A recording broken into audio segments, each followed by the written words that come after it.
Good afternoon.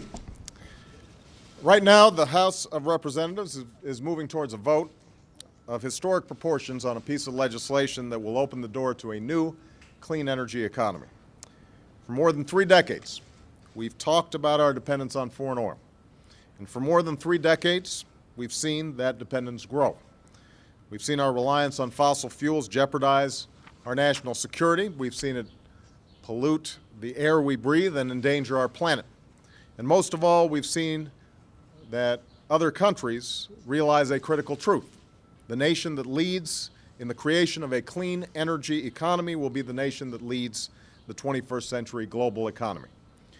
Now's the time for the United States of America to realize this as well. Now's the time for us to lead. The energy bill before the House will finally create a set of incentives that will spark a clean energy transformation of our economy. It will spur the development of low-carbon sources of energy, everything from wind, solar, and geothermal power to safe nuclear energy and cleaner coal. It will spur new energy savings, like the efficient windows and other materials that reduce heating costs in the winter and cooling costs in the summer. And most importantly, it will make possible the creation of millions of new jobs.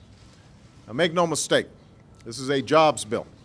We're already seeing why this is true in the clean energy investments we're making through the Recovery Act. In California, 3,000 people will be employed to build a new solar plant that will create 1,000 jobs. In Michigan, investments in wind turbines and wind technology is expected to create over 2,600 jobs. In Florida, 3 new solar projects are expected to employ 1,400 people. The list goes on, but the point is this. This legislation will finally make clean energy the profitable kind of energy. That will lead to the creation of new businesses and entire new industries. And that will lead to American jobs that pay well and can't be outsourced. I've often talked about the need to build a new foundation for economic growth so that we don't return to the endless cycle of bubble and bust that has led us into this deep recession. Clean energy and the jobs it creates will be absolutely critical to that new foundation. This legislation has also been written carefully to address the concerns that many have expressed in the past. Instead of increasing the deficit, it's paid for by the polluters who currently emit dangerous carbon emissions. It provides assistance to businesses and families as they make the gradual transition to clean energy technologies. It gives rural communities and farmers the opportunity to participate in climate solutions and generate new income. And above all, it will protect consumers from the costs of this transition so that in a decade, the price to the average American will be about the same as a postage stamp per day. Because this legislation is so balanced and sensible, it's already attracted a remarkable coalition of consumer and environmental groups, labor and business leaders, Democrats and Republicans. Now I urge every member of Congress, Democrat and Republican, to come together to support this legislation.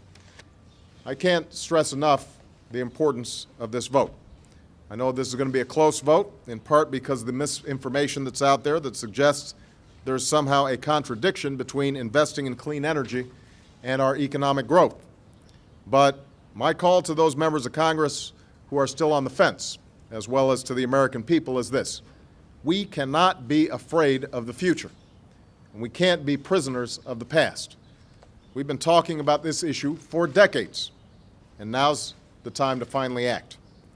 There's no disagreement over whether our dependence on foreign oil is endangering our security. We know it is.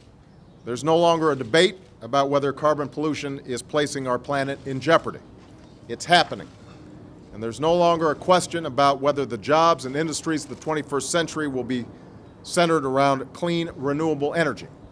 The only question is which country will create these jobs and these industries. And I want that answer to be the United States of America. And I believe that the American people and the men and women they sent to Congress share that view. So let's take this opportunity to come together and meet our obligations to our constituents, to our children, to God's creation, and to future generations. Thank you very much.